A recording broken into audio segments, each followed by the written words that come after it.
सरकारी नौकरी, उच्च पद और मान अब पाना हुआ बेहद आसान। लॉग ऑन करें www.kdcampus.live। नमस्कार, सौरभ द्विवेदी नाम है हमारा और ये है ललन टॉप का अंतर्राष्ट्रीय प्रसंगों से जुड़ा रोजाना का कार्यक्रम दुनियादारी। सबसे पहले ये क्लिप देखिए, फिर आगे की बात।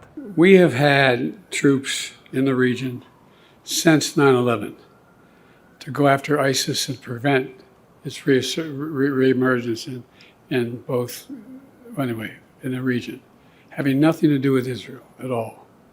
My warning to the Ayatollah was that if they continue to move against those troops, we will respond, and he should be prepared. It has nothing to do with Israel. ये थे America के राष्ट्रपति Joe Biden. Iran के supreme leader अयतुल्ला Ali Khamenei को धमका रहे थे कि हमारे एक भी आदमी को छुआ तो अंजाम बुरा होगा। वार्निंग के एक दिन बाद ही अमेरिकी फौज ने बमबारी की, सीरिया में ईरान से जुड़े 2 ठिकानों को उड़ा दिया और फिर सफाई दी कि ये हमारे आपस का मामला है, इसका इजराइल से कोई लेना देना नहीं है। अमेरिका भले इनकार करे, लेकिन उसके हमले का इजराइल और हमास की जंग से सीधा कनेक्शन है। कैसे? जंग में 2 मेन पार्टीज हैं। पहली इजराइल, जिसको अमेरिका का बैकअप है। अमेरिका कहता है हमास को खत्म कर दो, कोई और आया तो हम देख लेंगे। दूसरी पार्टी है हमास। ईरान इकलौता देश है जिसने खुलकर हमास के हमले का समर्थन किया, इसके पक्ष में बयान दिए और वेस्टर्न मीडिया की माने तो हथियार भी दिए। दूसरी तरफ हाल के समय में अमेरिका और ईरान की दुश्मनी बढ़ी है। अमेरिका इजराइल और सऊदी अरब के बीच मध्यस्थता करवा रहा था और इससे ईरान की उस क्षेत्र में प्रासंगिकता घट रही थी। एक्सपर्ट्स के मुताबिक जंग के जरिए ईरान को अपना हित साधने का मौका मिला है, हालांकि वो सीधी लड़ाई में शामिल होने के लिए तैयार नहीं है, इसीलिए बैकडोर से आतंकी गुटों को उकसा रहा है। 17 अक्टूबर के बाद से वेस्ट एशिया में अमेरिका की फौज पर कम से कम 20 हमले हुए, इसमें 21 सैनिक घायल हुए, जबकि एक हमले के बीच में एक कॉन्ट्रैक्टर को दिल का दौरा पड़ा और उसकी जान चली गई। अमेरिका बोला इन हमलों के पीछे ईरान है, हम बदला लेंगे, और उसने इसकी शुरुआत भी कर दी है और वो पहले भी ऐसा करता रहा है, लेकिन इस बार टाइमिंग अलग है। इजराइल हमास जंग में अमेरिका और ईरान दोनों के हित हैं और एक जंग की चिंगारी दूसरी आग को भड़काने के लिए काफी है। आशंका है कि अगर ईरान लड़ाई में शामिल हुआ तो फिर तबाही को कंट्रोल करना नामुमकिन हो जाएगा। क्या हो सकता है और क्या नहीं, इन आशंकाओं को समझने के लिए एक्सपर्ट से बात करेंगे, लेकिन फिलहाल एक जिज्ञासा का उत्तर जान लेते हैं। आपके मन में सवाल होगा कि अमेरिका की फौज सीरिया में क्या कर रही है और वहां पर ईरान के कौन से हित छिपे हैं। सीरिया में अमेरिका की एंट्री 2011 में हुई थी। तब राष्ट्रपति बशर अल असद के खिलाफ जनता ने विद्रोह किया था। असद ने इसका दमन किया और फिर सेना का एक धड़ा सरकार के खिलाफ हो गया, असद सरकार के खिलाफ, और विद्रोहियों से हाथ मिला लिया। उन्होंने अपनी अलग सेना बनाई और इसका नाम रखा फ्री सीरियन आर्मी, यानी कि FSA। यहां से सिविल वॉर की शुरुआत हुई। असद पर तानाशाही बरतने और मानवाधिकार उल्लंघन के आरोप लग रहे थे। अमेरिका बोला ये गलत है। उसने असद सरकार पर प्रतिबंध लगाए और खुफिया रास्ते से FSA को हथियार और पैसे भेजे, साथ में कुछ अफसर भी गए। उन्होंने फ्री सीरियन आर्मी को ट्रेनिंग दी, जंग के दांवपेच सिखाए, पर यह सब पर्दे के पीछे हो रहा था। फिर आया 2013 का साल। Islamic state of Iraq and Levant यानी ISIL नाम के आतंकी गुट का उभार हुआ। इससे पहले अल-कायदा इन इराक के नाम से जाना जाता था। ISIL को इस्लामिक स्टेट या दैश भी कहा गया। इसका मकसद था पूरी दुनिया में इस्लामी खिलाफत की स्थापना करना। 2013 में इराक और सीरिया दोनों जगह सिविल वॉर हो रहा था। IS को पांव पसारने का मौका मिला। उसके राज में दूसरे धर्म या संप्रदाय के लोगों के लिए कोई जगह नहीं थी। उसकी बर्बरता पूरी दुनिया देख रही थी। इससे वेस्ट एशिया के देशों को भी चिंता हुई और तब उन्होंने अमेरिका से विचार विमर्श किया और फिर साझा सेना भेजने का फैसला हुआ। सितंबर 2014 में अमेरिका की अगुवाई में गठबंधन सेना ने IS पर हवाई हमले शुरू किए। ग्राउंड पर उन्हें फ्री सीरियन आर्मी और सीरियन डेमोक्रेटिक फोर्सेस यानी SDF का साथ मिल रहा था। धीमे धीमे अमेरिका ने मिलिट्री बेस भी बनाए और फौज वहीं से ऑपरेट करने लगी। 2017 आते आते अधिकतर जगहों से IS को खदेड़ा जा चुका था। उनकी लीडरशिप बिखर चुकी थी। अक्टूबर 2019 में IS का सरगना अबू बकर अल बगदादी भी मारा गया। फरवरी 2023 में अमेरिका के रक्षा मंत्रालय ने फिर अपनी रिपोर्ट में माना कि इस्लामिक स्टेट खत्म हो चुका है। इस रिपोर्ट में और क्या लिखा था? IS से डरने की कोई ज़रूरत नहीं, वे हमारे हितों को नुकसान पहुंचाने के काबिल नहीं रहे, हमारा मकसद लगभग पूरा हो चुका है। लेकिन इन सब के बावजूद सीरिया में अमेरिका के 4 मिलिट्री बेस बरकरार रहे। इसमें लगभग 900 सैनिक तैनात हैं। इसके अलावा बड़ी संख्या में कॉन्ट्रैक्ट पर लड़ने वाले लड़ाके भी मौजूद हैं। इसकी वजह इस तैनाती की पहली इस्लामिक स्टेट आईएस संगठन के तौर पर भले ही सिमट चुका है, लेकिन उसकी विचारधारा बरकरार है। वे अभी भी लोगों को रिक्रूट कर रहे हैं। इसके अलावा सीरिया की जेलों में बड़ी संख्या में आईएस के आतंकी बंद हैं। इन्हें एफएसए और एसडीएफ वाले चला रहे हैं अमेरिका के सपोर्ट से। जेलों को आईएस इन जेलों पर हमले की धमकी देता रहता है। अगर अमेरिका ने बेस हटाए तो आईएस सफल हो सकता है। ये लॉन्ग टर्म में नुकसानदेह भी साबित हो सकता है। दूसरी वजह, बशर अल असद। सीरिया के सिविल वॉर को 12 बरस बीत चुके हैं। इसका मकसद था राष्ट्रपति असद को कुर्सी से उतारना। इसके बजाय असद और ताकतवर हुए। हाल में सीरिया को अरब लीग में भी शामिल कर लिया गया, जिसे 2012 में बाहर निकाल दिया गया था। अरब लीग में कुल 22 सदस्य हैं। इजिप्ट और सऊदी अरब जैसे देश भी हैं। उनसे मान्यता मिलने का मतलब है असद कुछ भी करें, उन्हें डिप्लोमेटिक बैकअप मिलता रहेगा। जानकार कहते हैं ये असद की जीत है और अब एक न एक दिन अमेरिका को वापस जाना ही पड़ेगा और इससे असद के खिलाफ खड़े गुटों पर खतरा मंडराने लगा है। 2019 में अमेरिका के तत्कालीन राष्ट्रपति डोनाल्ड ट्रंप ने फौज को वापस बुलाने का ऐलान भी कर दिया था, लेकिन बाद में एक्सपर्ट्स की सलाह पर उन्होंने फैसला बदला। बाइडेन सरकार भी यथास्थिति को छेड़ने के लिए अभी तैयार नहीं दिख रही है। तीसरी वजह ईरान से जुड़ी है। ईरान 2013 से असद सरकार की मदद कर रहा है, सैनिक, हथियार और पैसों से। इसके अलावा लेबनान से हिजबुल्लाह के लड़ाकों को भी उतारा गया। हिजबुल्लाह को ईरान का प्रॉक्सी माना जाता है। उसकी स्थापना के पीछे ईरान ही था और इस तरह ईरान अपना दखल बढ़ा रहा था। ये नक्शा देखिए, इसमें आपको लेबनान और सीरिया दोनों की सीमा इजराइल से लगती नजर आएगी, यानी ईरान की सीधी पहुंच इजराइल तक हो गई। अब ये दोनों हैं पक्के वाले दुश्मन। अभी तक तो दोनों छिटपुट हमले और खुफिया ऑपरेशंस तक सीमित थे, लेकिन बड़ी लड़ाई की आशंका हमेशा बनी रहती है। अमेरिकी फौज की मौजूदगी से एक चेक्स एंड बैलेंसेस रहता है। अब ये जानते हैं कि यहाँ पर इस इलाके में ईरान के क्या हित छिपे हैं। ईरान और सीरिया के बीच गहरी वाली दोस्ती 1979 में शुरू हुई। तब ईरान में इस्लामिक क्रांति हुई अयातुल्ला रूहुल्लाह खुमैनी के नेतृत्व में। फिर इस्लामिक रिपब्लिक ऑफ ईरान की स्थापना हुई। सीरिया इसको मान्यता देने वाला तीसरा देश था। पहले दो थे, सोवियत संघ और पाकिस्तान।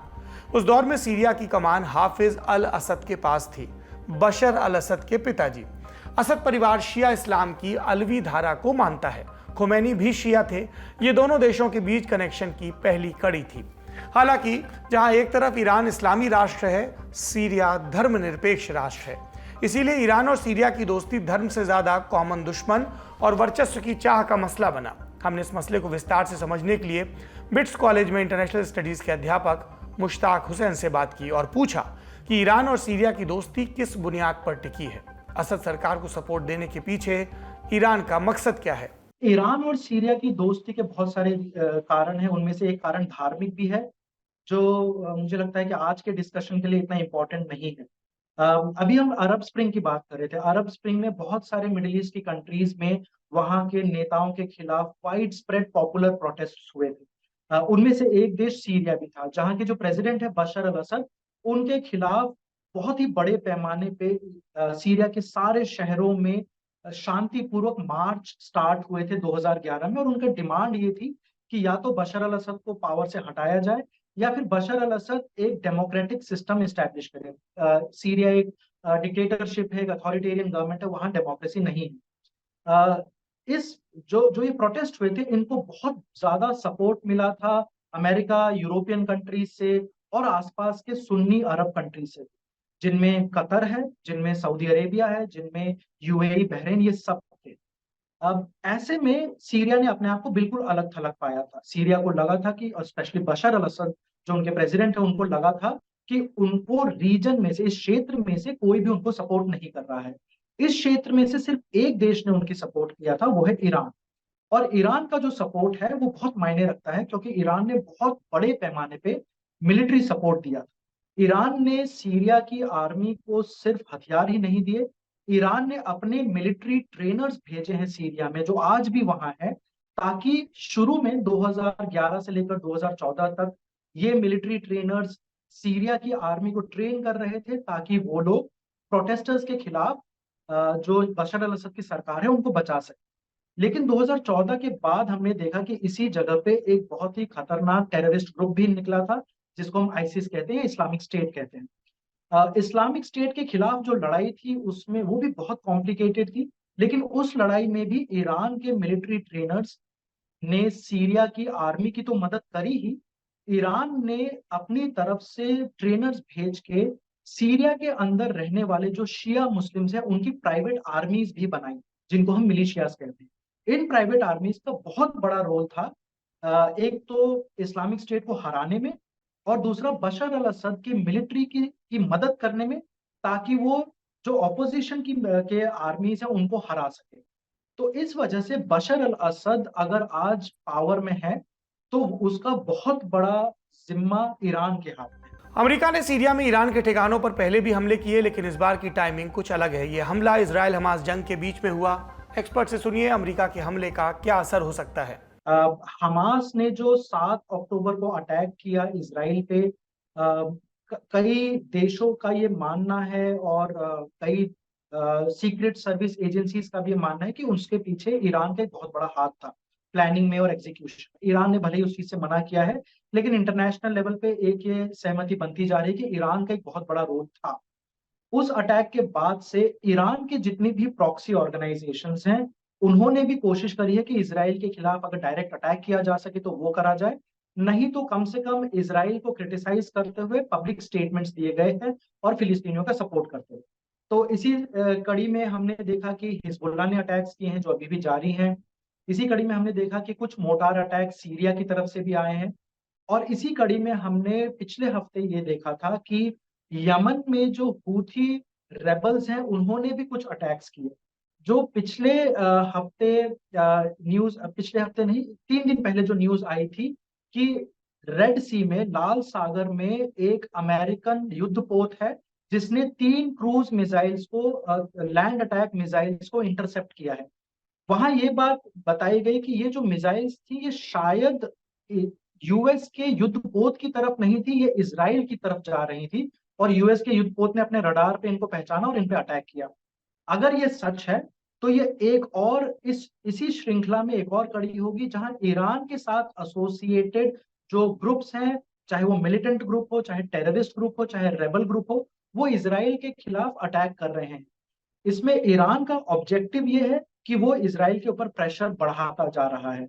उनको इस बात की चिंता नहीं है कि लड़ाई अगर थोड़ी सी और आगे फैल जाए, वो इजराइल को इस इस इस लाइट में दिखाना चाहते हैं कि इजराइल अरब्स का सबसे बड़ा दुश्मन है, मुस्लिम्स का सबसे बड़ा दुश्मन है, और ईरान अपने आप को मुस्लिम्स का रखवाले की तरह दिखाना चाहता है।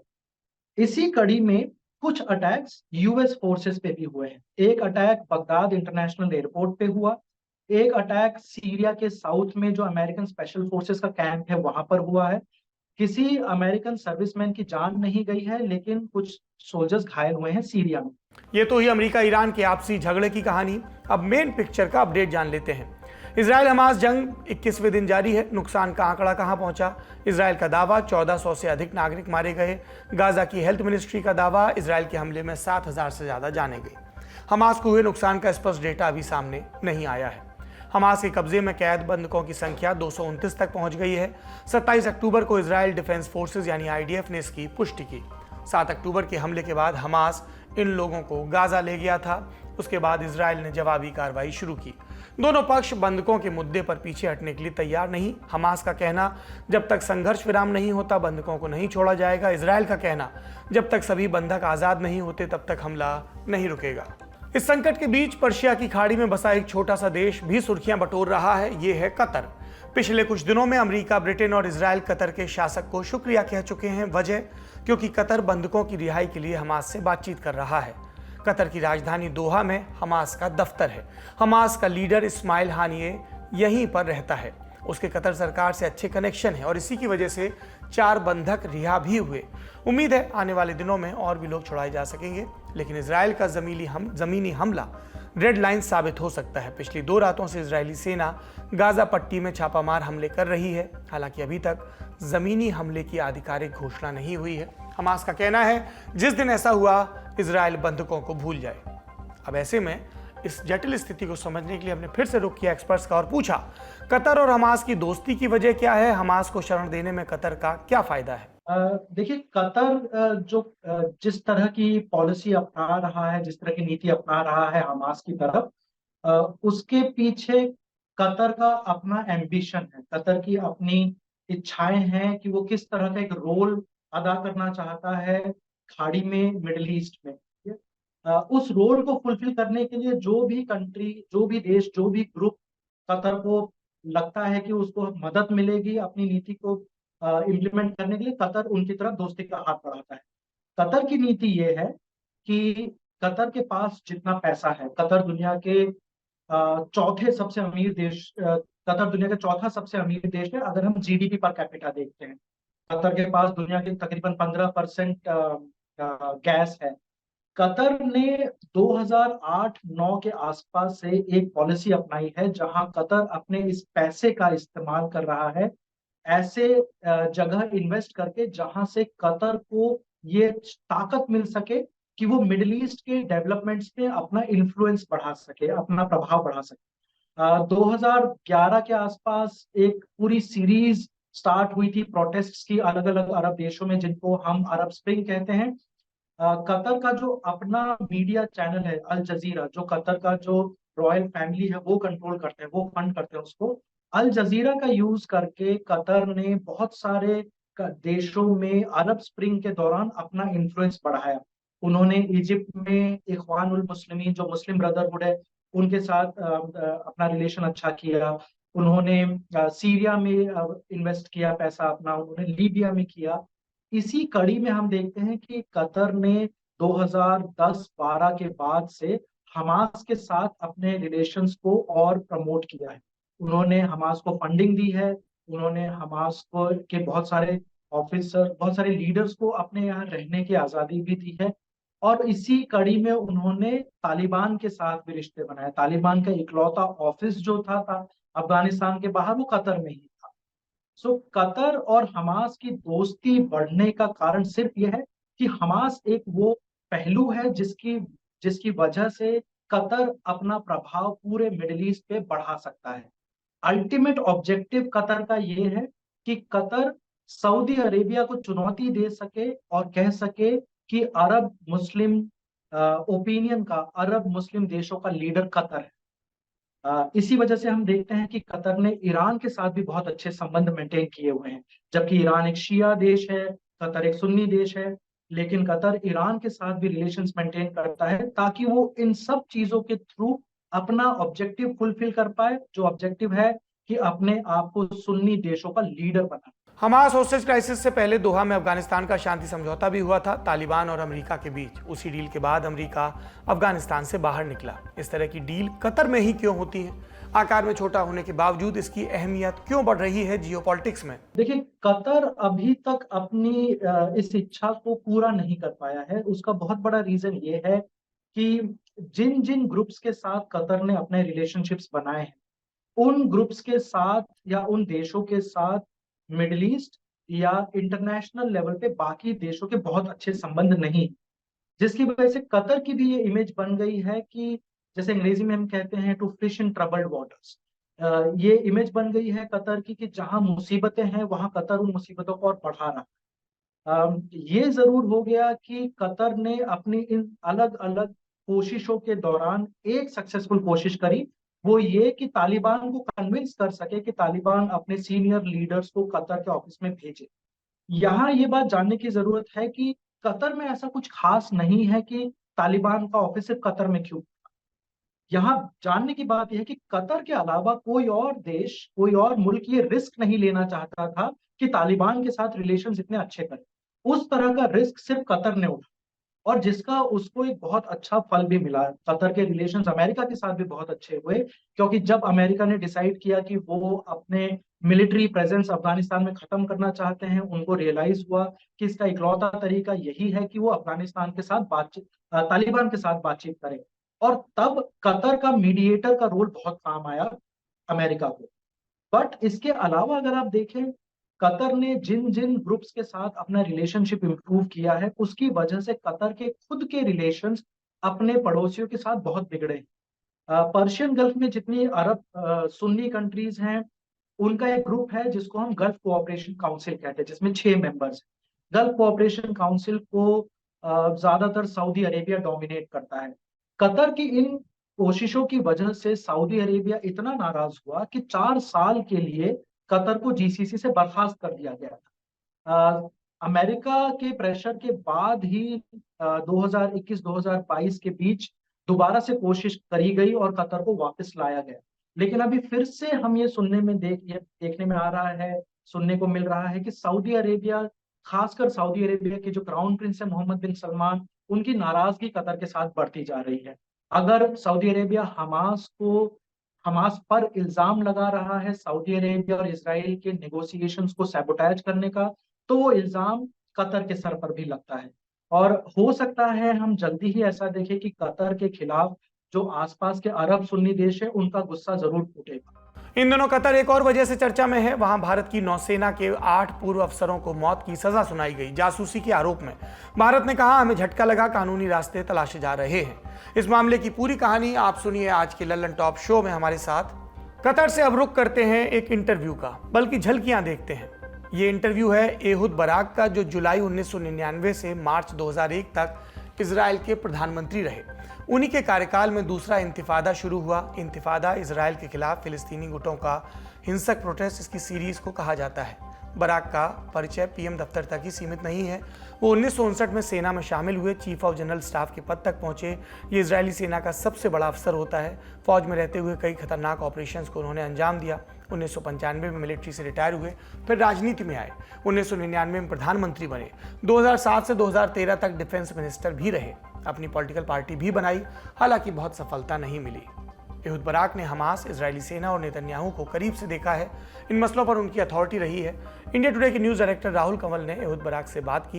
इजराइल सरकार 7 अक्टूबर से ही जमीन के रास्ते हमले का प्लान बना रही है, लेकिन उसमें टालमटोल बढ़ती जा रही है। इस देरी की वजह क्या है? The objectives of operation are clear.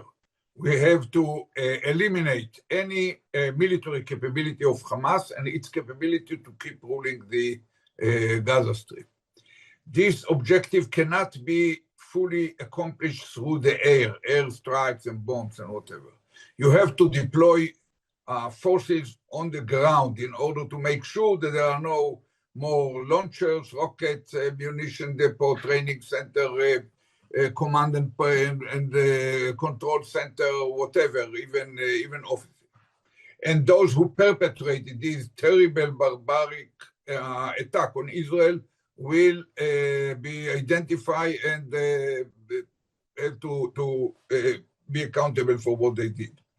So it's almost inevitable. I don't like the word inevitable, but almost inevitable to deploy these ground forces. जंग का दायरा बढ़ने के सवाल पर बराक क्या बोले, सुनिए। I would say it's a 50-50%, not because I know something that make it 50 and not 40 or 60. I just don't know, and no one knows. It can deteriorate. Probably the Iranians are prodding them to intervene. Probably they decide on their own to participate. But even if they do not want to intervene, and we have no interest that they will intervene, as a result of the daily exchanges along the border in the last week or so, it might deteriorate without any side like it to happen. But if it is imposed upon us, we will fight both of them and we will win this war as well. क्या Netanyahu का political career dead and की तरफ बढ़ रहा है? He got the mandate to control from the parliament, from the Knesset, almost a year ago. But during the day of 7th of October, he lost the trust of the public. Polls that are running this week show that 80% of the population believe he is the main responsible for this blow, which is the most severe one that Israel has suffered since its establishment, about the time that India was established. And when you ask about what he should do, 70% of the population, including majority of his own voters, say he had to resign. Some of them say to resign immediately, some of them say to resign only after the war. But in Israeli mind, wars, the 6 Days War was 1 week. The famous Yom Kippur War was 2.5 weeks. The second Lebanese war, a month. The longest operation was 5 years ago in Gaza against the Hamas, took almost 2 months. आज की दुनियादारी में इतना ही। अपना ख्याल रखिए। शुभ रात्रि।